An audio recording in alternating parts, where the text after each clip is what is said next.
Mesdames et messieurs, bonsoir et bienvenue dans cette édition d'information, les titres du journal. Le quartier Imbaya par les services de sécurité. On reprocherait à Imam de n'avoir pas... Le troisième imam de la mosquée de Imbaya Pharmacie aurait été arrêté par des agents des forces de sécurité. Une arrestation qui a suscité la colère des jeunes qui ont barricadé la circulation. Commémoration ce lundi 9 février 2015 du 60e anniversaire de la mort de Mbalia Camara, qualifiée d'héroïne pour son courage. Les cadres du PDG RDA ont magnifié la bravoure de cette dame au courage exceptionnel. Tierno Aliou Diaouné a rejoint ce lundi sa dernière demeure au cimetière de Kobaya.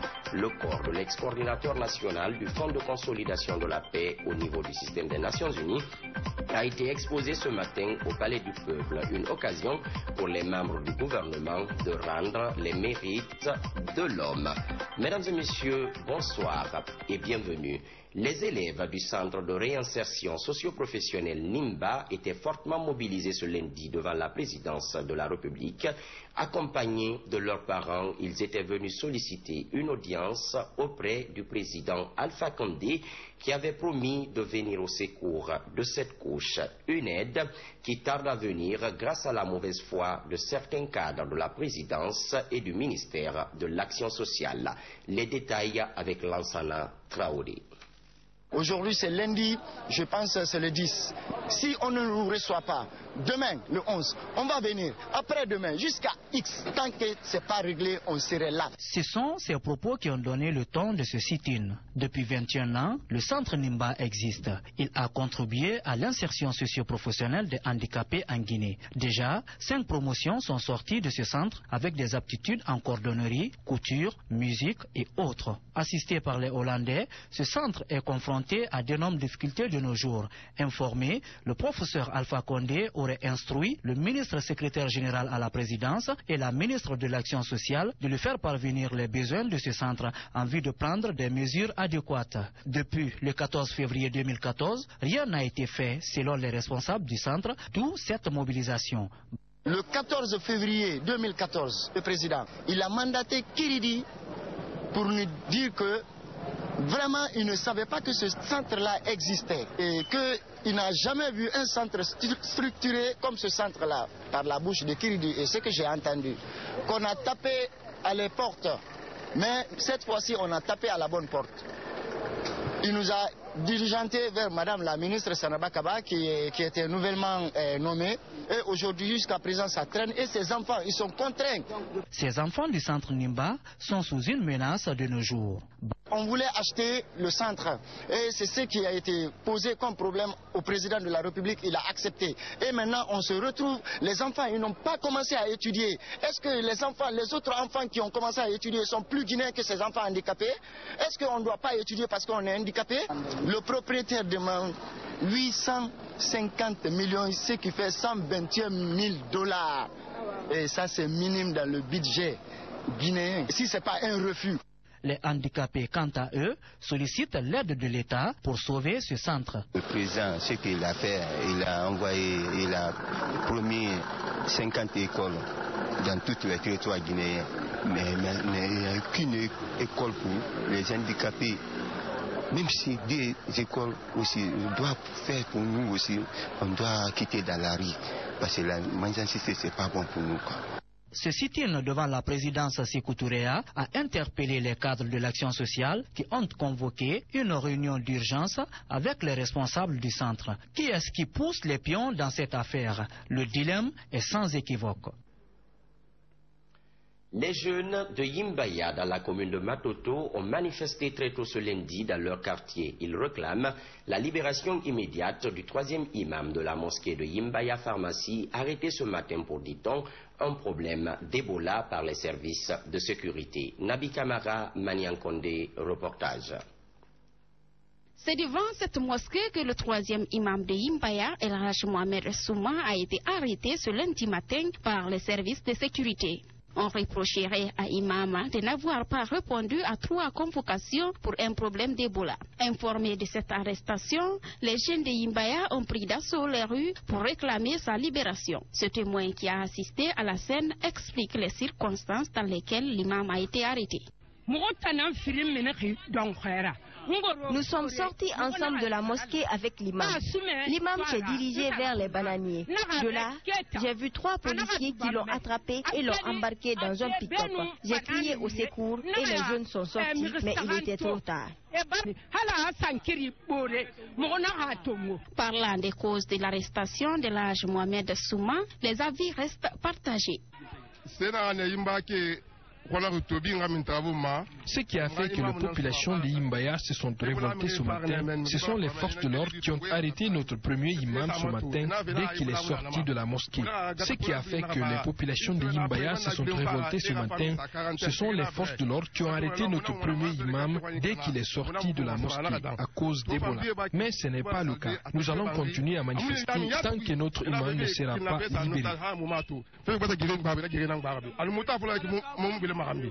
Moi j'aurais appris, c'est à 5 h du matin qu'on est venu chercher le 3e imam, qu'il a été 3 fois convoqué mais qui n'a pas répondu à ces 3 convocations. Donc ce matin très tôt, lorsqu'il partait à la mosquée, on est venu l'intercepter, lui prendre par la force, le mettre dans leur véhicule et puis partir avec eux. Donc la population était maintenant au courant de ce qui s'est passé. Pouf, ça a dégénéré. Les gens sont sortis un peu partout jusqu'à ce pour qu'on puisse libérer l'imam. Pour l'instant, l'on ne sait toujours pas où se trouve l'imam Mohamed Souma et les manifestants comptent poursuivre leur mouvement tant que l'imam ne sera pas libéré. Au moment où l'on quittait les lieux, un calme précaire était revenu dans le quartier et la circulation avait repris.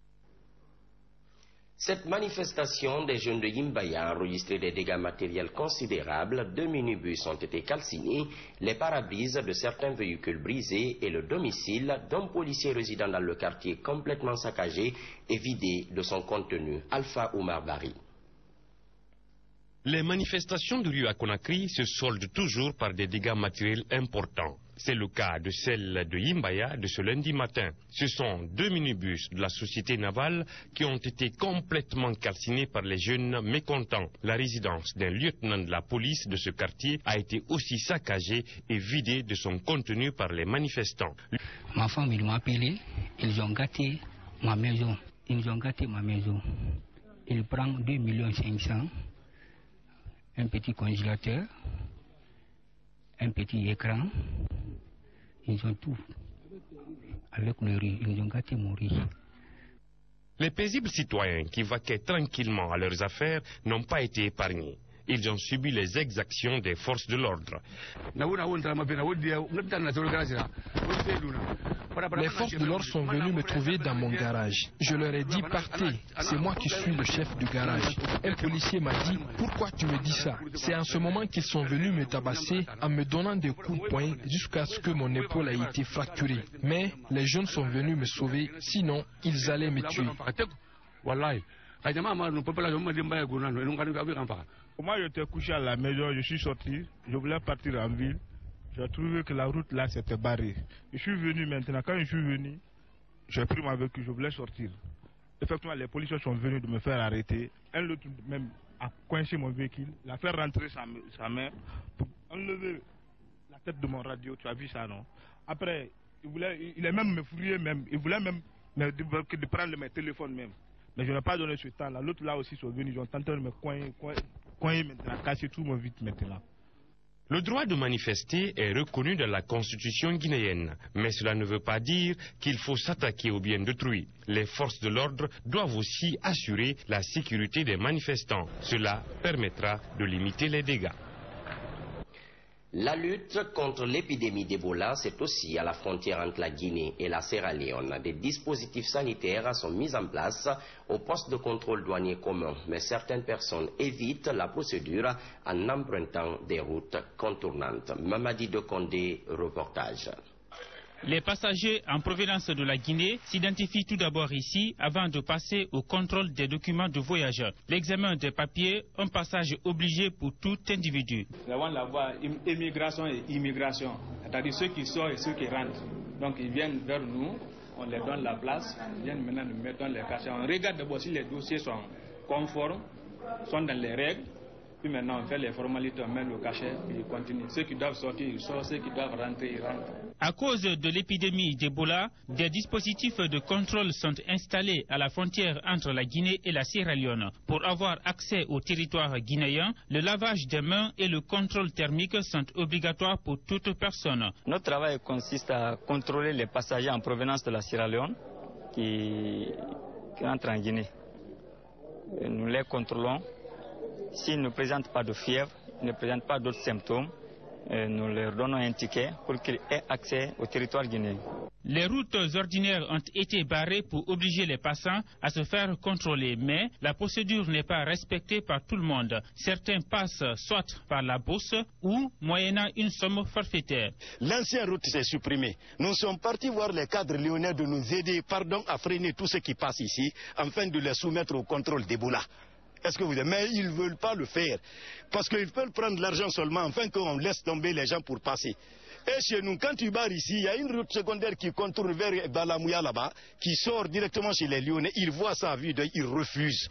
Nos tentatives d'avoir un répondant côté sierra-léonais sont restées vaines. À la frontière commune guinéo-sierra-léonaise, difficile de contrôler toutes les personnes qui circulent entre ces deux pays touchés par Ebola. Une défaillance favorisant la dissémination du virus. Les États-Unis ont fait ce lundi un don historique en faveur du bataillon guinéen au Mali. Il s'agit d'équipements et de matériel pour renforcer les capacités d'intervention de ces forces de défense et de sécurité. La remise de ce don a eu lieu au camp Alpha Yaya Diallo en présence de l'ambassadeur des États-Unis en Guinée. Saran Kamara nous fait le point. Destiné à un bataillon de 850 hommes, ces équipements composés de plus de 100 véhicules, notamment 32 blindés, de transport de troupes et aussi d'un important lot de tenues, viennent en appui au bataillon Gangan. Ces équipements entrent dans le cadre de sa contribution aux opérations pour la paix qu'il entreprend au Mali. Pour moi, la formation des troupes guinéennes est plus importante. La discipline, le leadership et le professionnalisme des soldats guinéens va être clé pour le succès de la mission. Bien sûr, l'équipement est important, mais le plus important, c'est le résultat. Le résultat sur le terrain au Mali, c'est la paix, la réconciliation nationale, la réunification du pays. Et le plus important, c'est le bataillon Gangan, le bataillon guinéen, doit être préparé pour une mission, malheureusement, assez dangereuse. La contribution de la Guinée à la mission des Nations Unies pour la stabilisation du Mali est applaudie par les États-Unis. Selon le ministre délégué à la Défense nationale, cet engagement vise à promouvoir la sécurité régionale au bénéfice de tous. Et c'est aussi la concrétisation d'un idéal, d'un engagement et des directives du Monsieur le Président de la République, chef des armées, qui, dès son investiture, nous a demandé de tout mettre en œuvre dans le cadre de la réforme pour que la Guinée retrouve sa place dans le concert des nations. Aujourd'hui, c'est chose de faite, dans le cadre des opérations de maintien de la paix, avec l'appui des États-Unis d'Amérique, la Guinée va projeter un bataillon de 850 hommes dans le cadre de la MINUSMA au Mali, pour tenter d'apporter la paix et la sécurité dans notre sous-région et soutenir le peuple malien dans le cadre du système des Nations Unies. Et les experts des Nations Unies sont arrivés ici en Guinée.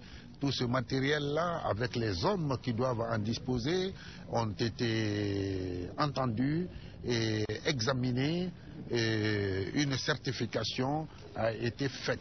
Cela veut dire que notre bataillon est apte à être projeté sur la scène internationale dans le cadre des opérations de maintien de la paix au Mali. Fruit d'un partenariat au service de la paix, cet apport est le plus significatif des États-Unis à la Guinée dans le domaine de la sécurité. Il encourage ainsi la bravoure et l'honneur dont le bataillon Gangan fait preuve sur le front. La rencontre d'analyse du bilan des activités 2014 du ministère de l'Agriculture vient de prendre fin à Kankan-Nabaya. 3 jours de concertation ont permis de décortiquer les problèmes et de faire des recommandations axées autour du sous-équipement des services déconcentrés, du dysfonctionnement dans la gestion des centres de prestations agricoles ou encore l'après-Ebola. C'est un grand format signé Adjira Touba. 3 jours à Kankan ont permis de redonner les grandes lignes d'orientation de la politique agricole à travers des échanges entre les cadres du département de l'agriculture et les services déconcentrés. Des échanges qui ont permis aux différents acteurs de l'agriculture de faire état des problèmes qu'ils rencontrent et des appuis dont ils ont besoin. La crise économique que nous sommes en train de vivre maintenant là sont venues à la suite de l'arrêt de l'usine. Donc c'est ce que le département de l'agriculture est venu résoudre pour au moins outiller ceux-là. La maladie Ebola a fait beaucoup d'impact sur le secteur agricole parce qu'un producteur qui ne exporte pas est pauvre. Le personnel est réduit, les bureaux n'existent pas, aucun projet n'évolue à Koubia malheureusement. Le vieillissement des cadres, le manque de formation ou de moyens de déplacement, l'absence au niveau des services déconcentrés de statistiques sur les productions comme le riz, l'arachide ou le maïs sont autant de défis à relever en 2015. Malgré les épines, de nombreux acquis ont été constatés en 2014, tant au niveau production, disponibilité des intrants ou encadrement des paysans. On a pu réaliser à peu près 500 hectares dans les 8 préfectures et les 5 communes de Conakry, parce qu'il y a le périurbain à Conakry. Mais maintenant, puisqu'on a senti une réussite, nous comptons de 8 aller à 13 préfectures appuyées. Nous nous limitons compte tenu de certains moyens dans le cadre du financement du programme. Depuis sa création, nous avons réalisé environ 13 000 hectares, tout confondu riz, palmier et EVA. Et nous avons encadré 3 000 chefs de famille. À ce qui passe, c'est 1000 km de pistes, c'est 4 500 travailleurs, c'est 3 000 chefs de famille encadrés et suivis régulièrement pour les revenus moins mensuels de 2 millions par planteur. L'après-Ebola demeure une urgence à laquelle il faut faire face. Des appuis sont aussi nécessaires pour booster la vision du ministère de l'Agriculture, Guinée puissance agricole émergente à l'horizon 2015. Le post-Ebola nous a préoccupés dès le mois de juillet-août, lorsqu'il y a eu le pic de l'épidémie. Nous savions pertinemment que la zone forestière allait être touchée assez fortement et qu'il fallait se préparer au post-Ebola, c'est-à-dire à cette période que nous vivons maintenant et ensuite à la grande campagne agricole qui va débuter dans 2 mois en région forestière, et il faudra faire des appuis exceptionnels pour soulager les familles agricoles et les maintenir dans leur activité agricole de façon durable. Au cours de cette 2e rencontre de concertation annuelle des cadres de l'agriculture, il a aussi été question du lancement de la première caravane agricole le 15 mars prochain sur 6 sites du pays. Un geste du Maroc qui, entre autres à travers des stands et un laboratoire mobile, devrait permettre de sensibiliser de nombreux paysans et faire état des potentialités agricoles du pays. Depuis ce lundi, d'une formation à l'intention des bibliothécaires du réseau des bibliothèques de lecture publique de Guinée, initiée par la Direction générale des centres de lecture publique et d'animation culturelle, cette formation va durer 5 jours. Elle vise à rendre plus opérationnels les bibliothécaires du réseau sur le terrain dans le cadre de l'utilisation des outils de gestion de ces sanctuaires du savoir. Compte rendu Marichela Fofana. Rendre plus opérationnels les bibliothécaires du réseau des bibliothèques de lecture publique afin de faciliter la connaissance des ouvrages par les utilisateurs, aussi accroître les taux de fréquentation de ces bibliothèques, tel est l'objectif de cette formation. Une formation qui vise à initier ces bibliothécaires à la gestion des documents, à savoir les registres, fiches de prêt et de catalogage. Quand vous rentrez aujourd'hui dans une salle de lecture, il faudrait que vous soyez bien accueillis. Il faudrait que le bibliothécaire soit là, soit orienté, le lecteur, vers le document qu'il veut. Parce que nous avons des systèmes de fichiers, auteurs, fichiers matière et tout ça là. Mais il faudrait qu'un lecteur qui arrive dans une salle à la recherche d'un document, il faudrait que le bibliothécaire soit à la hauteur. d'orienter le lecteur vers le document sollicité. Durant 5 jours, ces participants vont se familiariser aux outils de gestion de ces sanctuaires du savoir. Pour y parvenir, 5 thèmes seront développés par les formateurs. Il y a d'abord l'enregistrement, parce qu'il paraît que lorsqu'ils sont passés dans les bibliothèques, ils ont trouvé que des registres ne sont pas bien tenus, donc l'enregistrement des documents. Ensuite, il y aura toute la chaîne documentaire, il y aura l'accueil au niveau des bibliothèques, il y aura l'animation dans les bibliothèques, il y aura la gestion des prêts dans les bibliothèques et on va terminer par une petite partie sur la gestion administrative des bibliothèques. Cette formation de base des bibliothécaires s'inscrit en droite ligne des objectifs fixés par le ministère de la Culture et du Patrimoine historique. Elle intervient au moment où la Guinée veut postuler pour faire de Conakry la capitale mondiale du livre en 2017. Les cadres et militants du PDG RDA ont célébré ce lundi le 60e anniversaire de la mort de Mbalia Camara, froidement assassiné le 9 février 1955 par le chef de canton de Tondon. Cette journée a été mise à profit par les organisateurs pour rappeler les mérites de cette Amazone au temps colonial. Néné Oumobalde, reportage. 9 février 1955, 9 février 2015. Cela fait 60 ans, jour pour jour, que Mbalia Camara, qui était l'une des combattantes pour l'accession de la Guinée à l'indépendance, a été sauvagement assassinée par le chef de canton de Tondon à Dubreka. 6 décennies après sa mort, le nom de Mbalia Camara reste encore gravé dans la mémoire des Guinéens, particulièrement celle du Parti démocratique de la Guinée, le PDG-RDA. Ce lundi, ils étaient nombreux à commémorer cet assassinat à travers une cérémonie de lecture du Saint-Coran au siège du parti. C'est une occasion pour que le peuple de Guinée se souvienne, et se souvenir en bien, pour prier pour l'âme et le repos éternel de Mbalia Camara et tous ses camarades de combat qui ont œuvré pour l'indépendance de ce pays. Aucun acte n'est au-dessus de celui de l'indépendance. Aucun acte. Si nous transformons toute la Guinée en château, en route, cela n'atteint pas l'indépendance. Libre. Si tu le fais, c'est parce que tu peux monter et descendre comme tu veux. Quand tu ne le peux pas, tu ne le feras rien. Fatoumata Tawel Camara, présidente du comité national des femmes du PDG-RDA, fustige le fait que le 9 février a été mis aux oubliettes en faveur du 8 mars pour la fête des femmes. Pour elle, le 9 février reste et demeure la fête des femmes. Les gens qui disent que c'est 8 mars, ça n'engage que. Parce que l'histoire est là, c'est clair. Tout le monde connaît en Guinée ici que le 9 février, c'est la fête des femmes.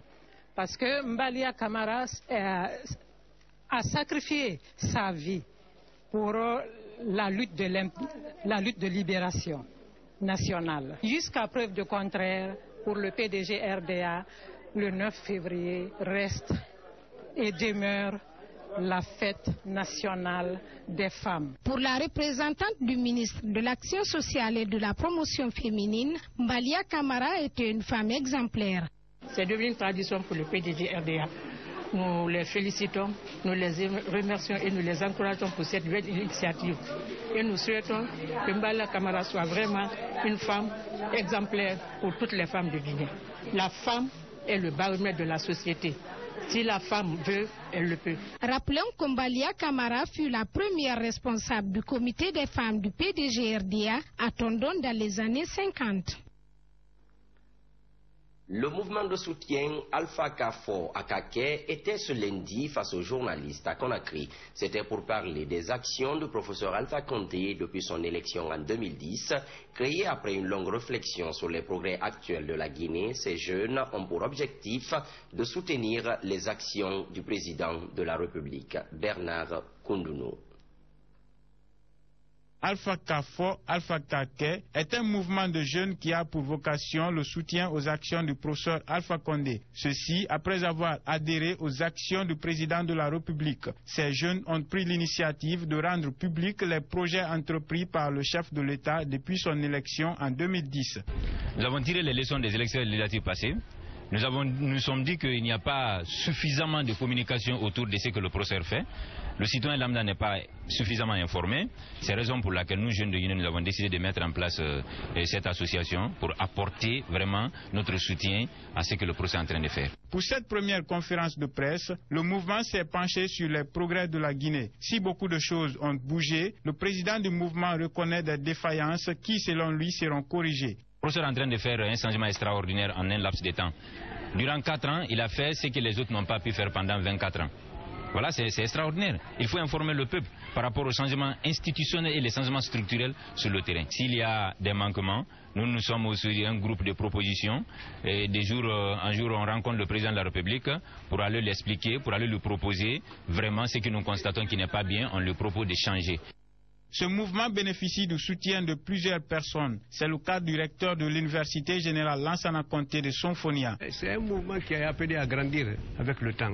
Je suis sûr. Ce que ces leaders ont fait dans le temps, n'est-ce pas, ce qu'ils ont dit dans le temps et ce qu'ils ont fait, et quel est le résultat qu'on peut s'attendre, n'est-ce pas, en les adoptant en tant que leaders.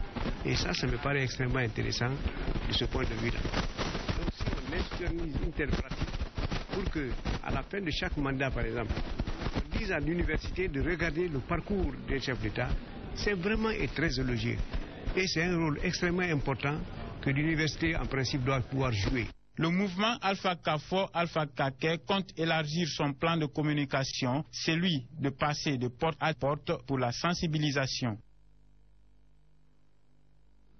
La jeunesse présidentielle a organisé ce week-end un tournoi de football dans la commune de Kaloum. Doté du trophée président Alpha Condé, cette compétition vise à soutenir les idéaux prônés par le président de la République, Marichela Fofana.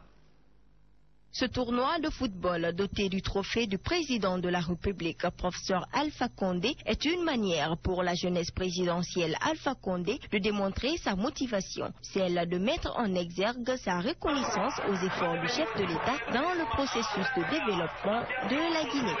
La motivation de la GEPAC, elle est claire. Nous avions pensé à mettre ce trophée en place. C'est en reconnaissance des efforts inestimables que le chef de l'État, le président professeur Alpha Condé, a fait pour ce pays pendant les 4 ans de sa gestion à la tête de ce pays. Nos ambitions, c'est d'accompagner le chef de l'État et son gouvernement, les actions qu'ils feront pour le peuple. Notre mission, c'est de promouvoir ces actions-là. 2 équipes se sont affrontées. Il s'agit de celle de la 2e et de la 3e avenue de Sandervalia, une activité citoyenne que soutient le parrain du tournoi. Le présent tournoi est organisé par des mouvements citoyens. Et moi j'accompagne tout ce qui veut que la paix règne.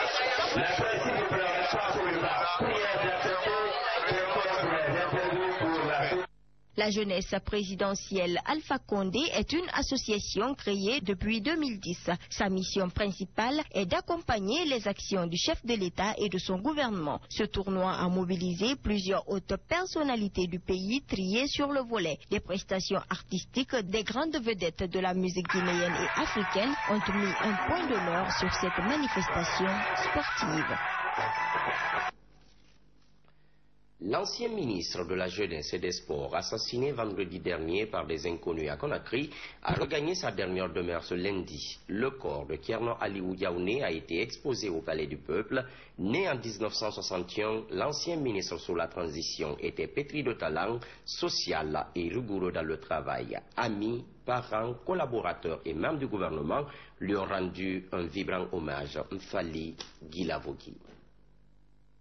Infatigable pionnier de la paix, fervent défenseur des libertés, Thierno Aliou Diaouné, ancien ministre de la Jeunesse et des Sports, assassiné vendredi dernier par des inconnus dans la haute banlieue de Conakry, a reçu les hommages ce lundi sur fond de vives émotions. Son corps a été exposé au Palais du Peuple qui a fait le plein. 1 minute de silence à la mémoire de l'homme. Puis les témoignages ont fusé de partout, condamnant énergiquement cet assassinat lâche. Le système des Nations Unies n'a pas tari d'éloges à l'endroit du défunt. Dans les couloirs du Bureau des Nations Unies pour la consolidation de la paix à New York, le nom de Thierno était le plus cité comme un expert de référence. Et dans les réunions et les discussions sur la paix en Afrique, Tierno était souvent évoqué pour la pertinence de ses idées. À ce titre, il avait plein d'idées à opérationnaliser afin que les prochaines élections se déroulent dans les meilleures conditions. Tierno, tant de temps crée un grand vide qui lui sera difficile à combler.